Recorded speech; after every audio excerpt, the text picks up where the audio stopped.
And this is Monster Island Babble. I'm your host, MIB, and I am doing this podcast with my very first guest ever. It is a Jonathan Shyman up in Canada, who is a dear friend of mine, but he also runs the Trendmasters Prototypes group on Facebook, now in its sixth year. And he is the expert collector and teacher of all things prototype toys, but specifically in Trendmasters. Jonathan, thank you for being on here. And how long have you been doing this now, researching and collecting prototypes? Well, firstly, Mr. Mibbs, I'd like to say it's an honor to be here. And you are the only person I will let call me Mr. Mibbs. Okay. Well, you know what? I will still say it's an honor to be here and to be the first guest like this. Yeah. How long have I been collecting prototypes? How long has this been going on now? How much time do you have? Well, I started 2003, Wow. at the start of 2003, because after studying classical animation and then seeing Osmosis Jones, I know the movie didn't get the greatest reviews, but Right. what I found interesting was this character Drix, right? Because big guy with his head as a pill capsule, red and yellow body. And I just thought, wow, I've never seen a cartoon character like that. There's got to be some toys. Yeah. So I'm looking everywhere.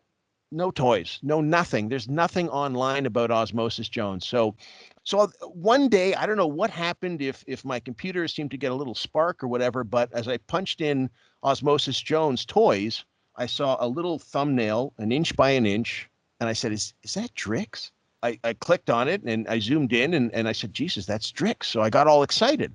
And it was a picture from Toy Fair. I guess I came across something that said they went unreleased because the movie flopped. And I was like, Oh my God. So I just by chance, I said, let me go to eBay and see what's there. And sure enough, I couldn't believe there was the Osmosis 10-inch and Drix 10-inch prototypes for sale on eBay for $50. What year are we up to now?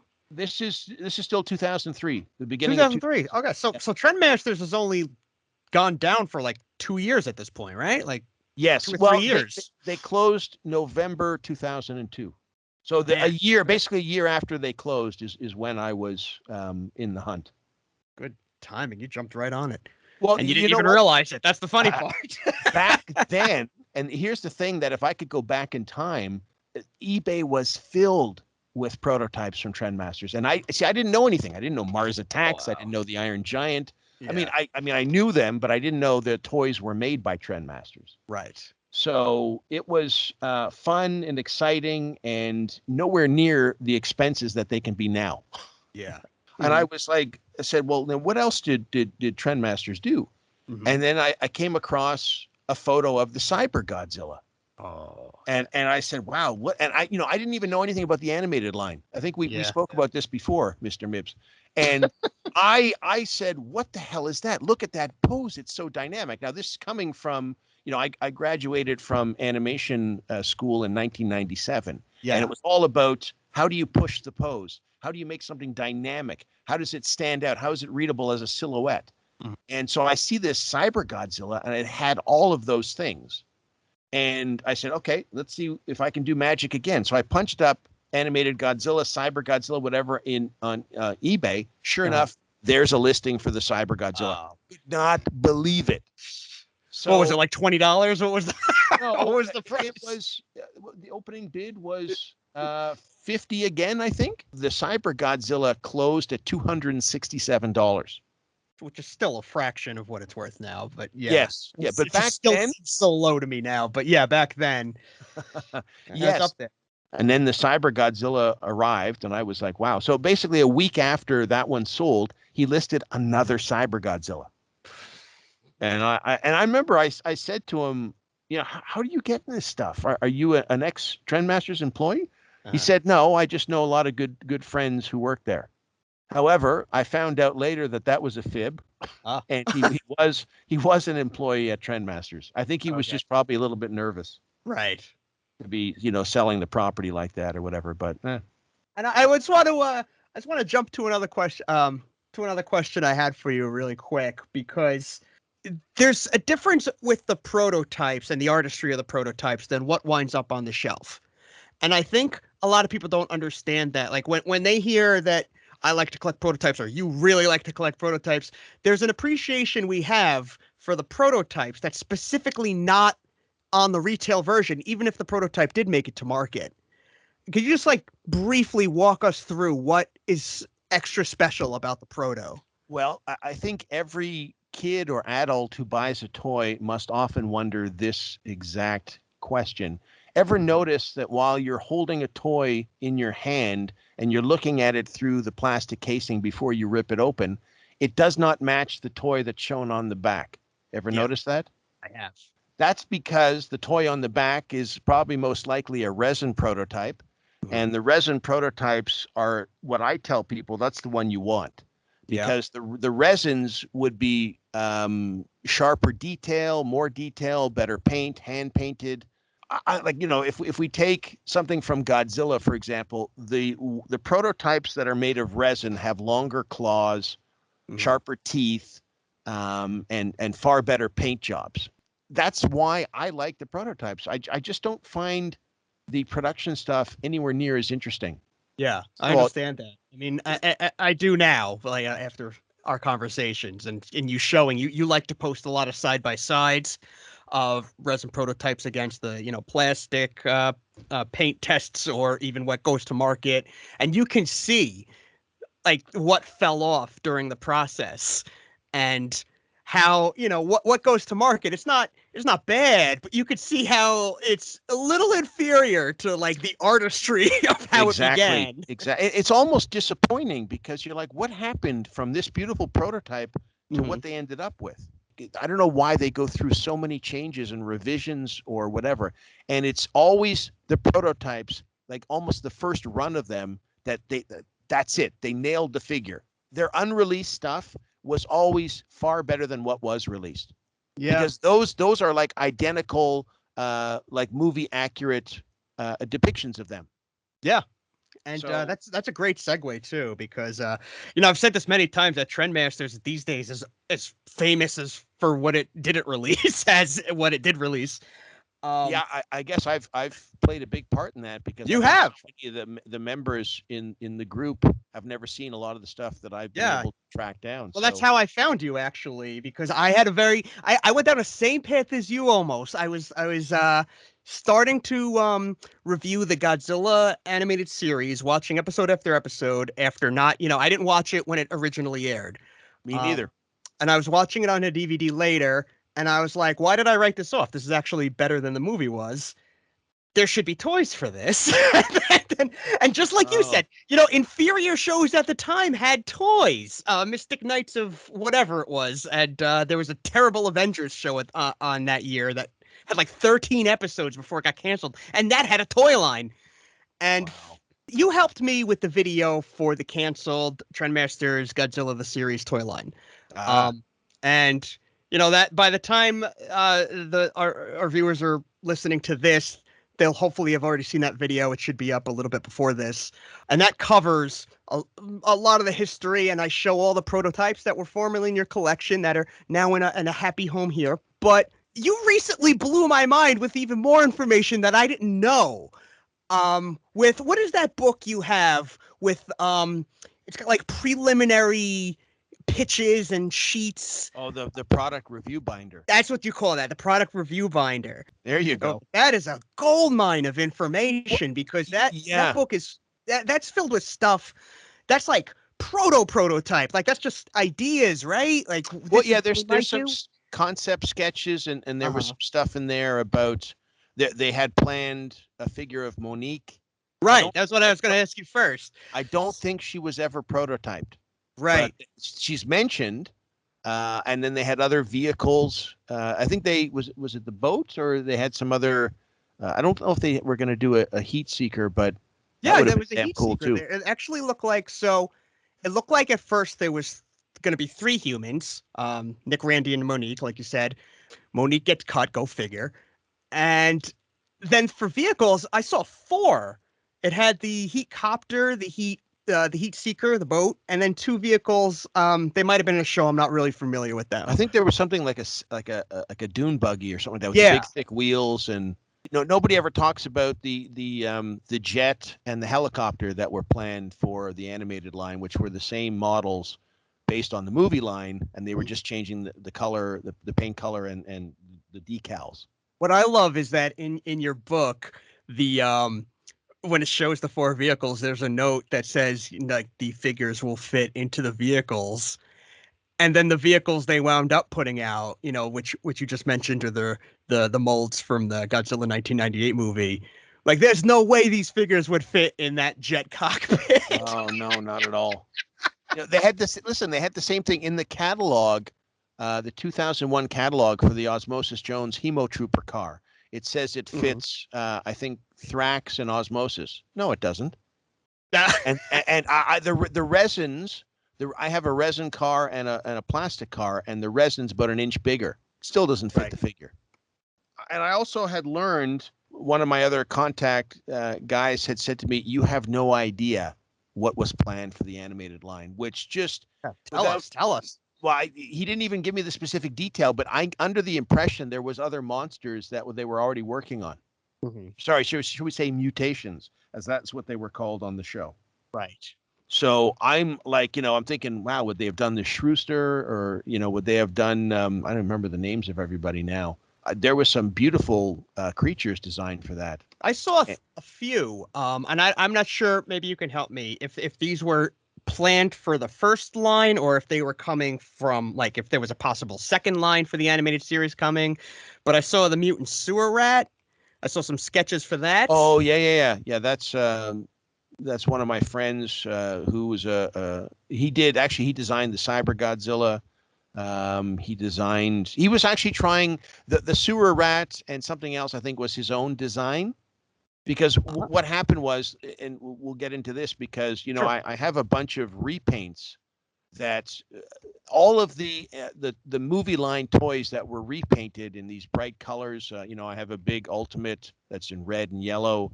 And I have a green Ultimate in just shades of green. And then I have a blue, purple, and white Ultimate. And then I've got some smaller versions that are repaints. All of those bright colored repaints were all to be part of the animated line. So Trendmasters was planning to save costs by using the existing molds and then repaint them in these brighter colors, because the style guides were not complete at the time. And the style guides from animation and stuff like that is what's needed, I guess, to make the toys. They have to see, character turnarounds, or, the size and proportions and all that stuff. So Trendmasters just kind of went ahead on their own and said, oh, they're doing an animated line. And I think they probably heard there's going to be some blues and purples in the color. So they came up with their own ideas. And that's why I call it like a hybrid prototype. Yeah. And by the time the style guides were complete, they saw the designs were totally different, so they got scrapped. Now I cannot look at the production line Ultimate or whatever, knowing that I've got a green one and a blue one and a red one, because those colors to me are like fire. It's you showed me. Those are beautiful. Yeah. And it's so cool because it bridges the gap between the 98 toys and the animated toys perfectly, in a way. Yeah. But no, so there was sewer rat, mutant sewer rat. I saw a mutant giant worm. Yes. Those were crazy. Those were not official designs. Right. So Phil Barlow, I think was his name. I think he was the head designer on everything, and I've had conversations with him, because by the time I was able to locate, if I've got the pronunciation right, the quartercaudal, that bird creature thing, which was actually a flying lizard. Right.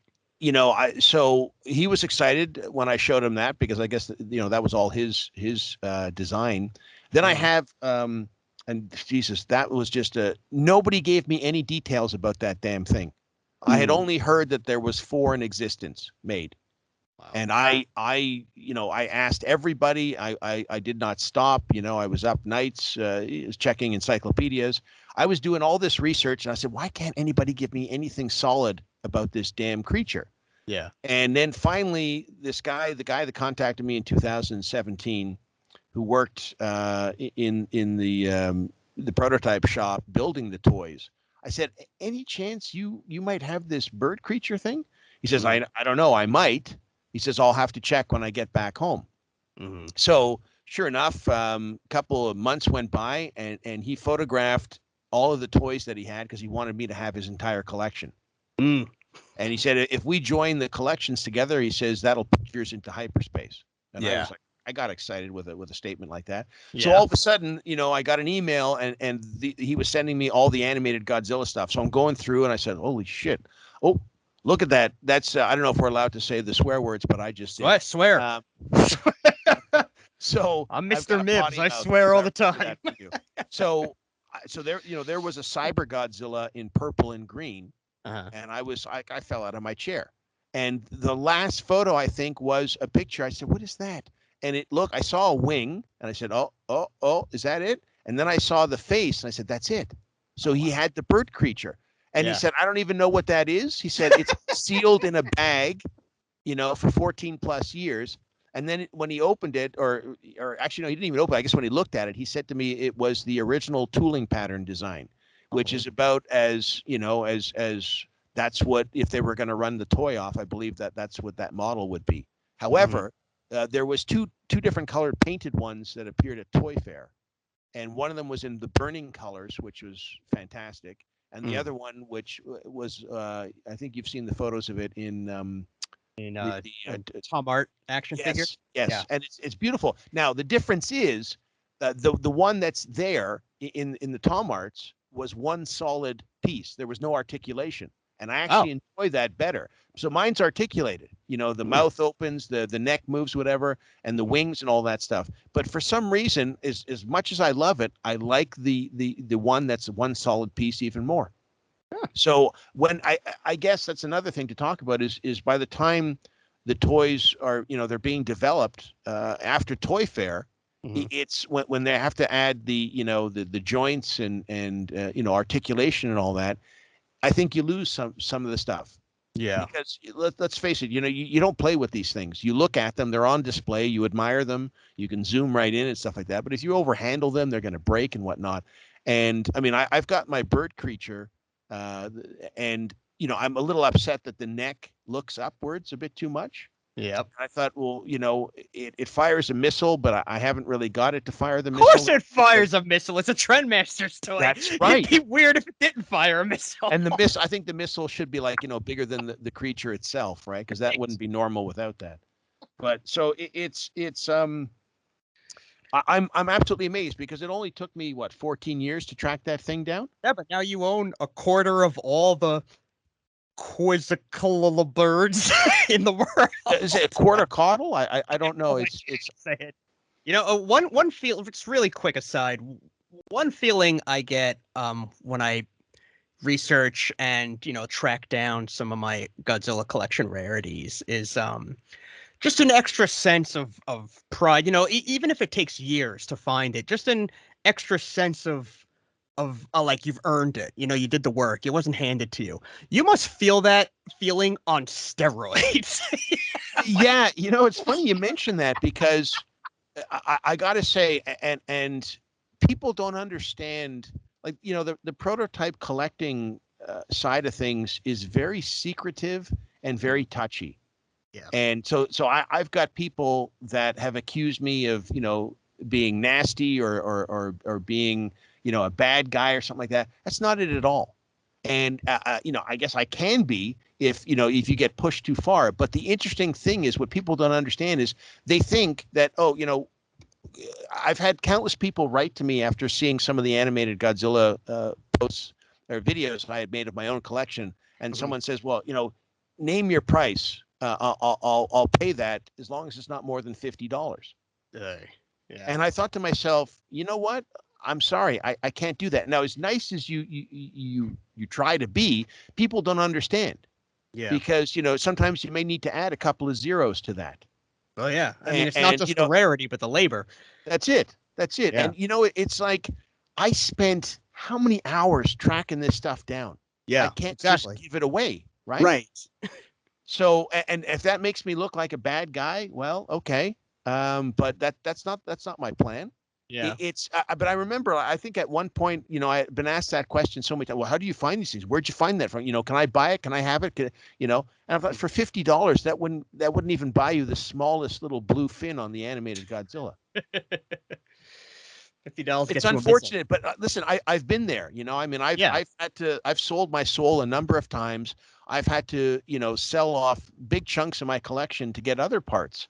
And Yeah. that's because that's a decision. That's the sacrifice that I make because it's a vicious cycle. Well, it's also the price you're paying because you're so open and public about it, which we all as a community thank you for. But there are other hardcore prototype collectors that are secretive and, I don't even know what they have. And you could very well just do that and not deal with that, but you share with us. And that's one of the most appreciative things I could say. Like, thank you for the way you share with us. Back to the Godzilla series and just a little Trendmasters history in general.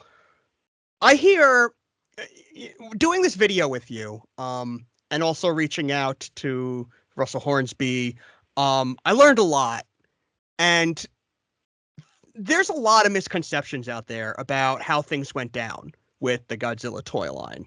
And I know that they upset you just as much as they upset me because there's a lot of people, they think that the toy line, like the 98 line bombed, the Godzilla toy line bombed, which is untrue. They think that's what sunk Trendmasters. Yeah, I shared an article on your. I shared an article on your group showing how like Godzilla 98 merch outsold the movie. It was doing so well. Right. Yeah.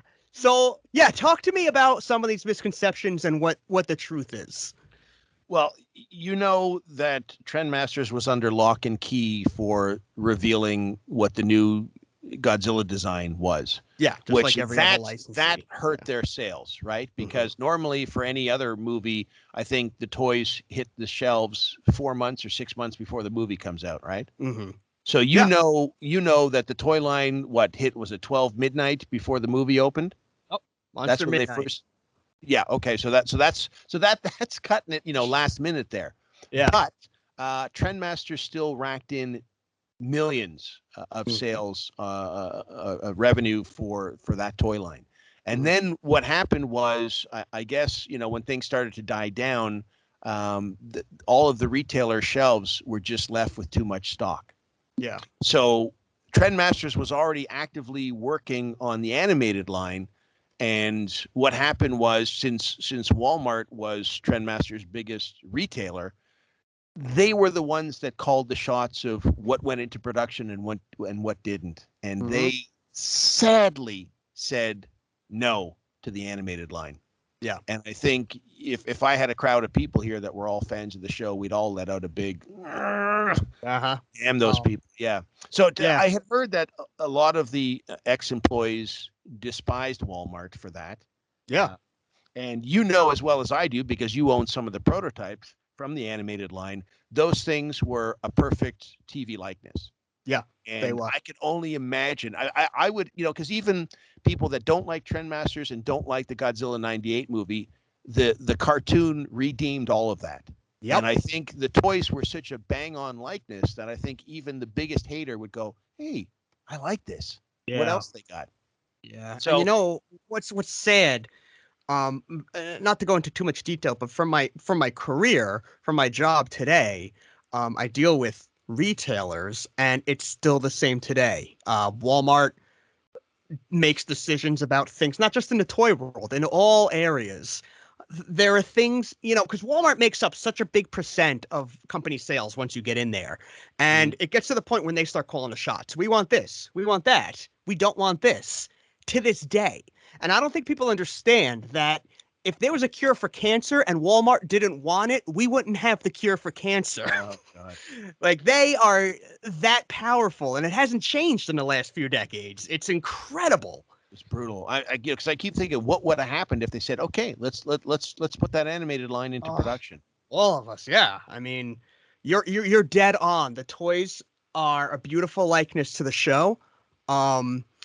This show redeems the movie. The toys are different than the movie toys. I'm glad that they wound up like going from scratch and doing it over, because the animated Godzilla, the colors are gorgeous, the pose is gorgeous, the mold is beautiful. Like, I prefer it to the 98 toys. Like if there was somebody listening, because now between you and between me and like this is just getting out there more, and people are becoming aware of these protos, and people even dare think they're gonna start collecting some protos. And I think the first step they have to take in that process is to first align your expectations. You're gonna be paying a lot. You're gonna be waiting a long time. And you're gonna be very frustrated. You're gonna be very very frustrated. aggravated. Yes. And and I'm not just saying this because you're my guest on the show, but like I can't think of any other place to start besides joining your group on Facebook. There's just no other resource as current. Not only just as open and knowledgeable, but also as current. I mean, you did an interview for SciFi Japan a while ago. I'll put the link in this description because it does really get some good nuts and bolts and it has a lot of photos, but it hasn't been updated in quite a while, and a lot has come to light even since then. But you've been doing this now. We're gonna be on 20 years. Yeah, we're gonna be on 20 years. And you're still learning new things. Like somebody might think you've dug up everything there is to dig up, but you're still finding stuff. Millions of prototypes were That's made. crazy. Well, listen, I mean, I found out about the Green's Ultimate Godzilla. I said, like, I fell out of my chair. I said, that thing is just spectacular. Yeah. Yeah, and I need to. Yeah, I should have dressed up like the friendly green giant and held that or something for a photo.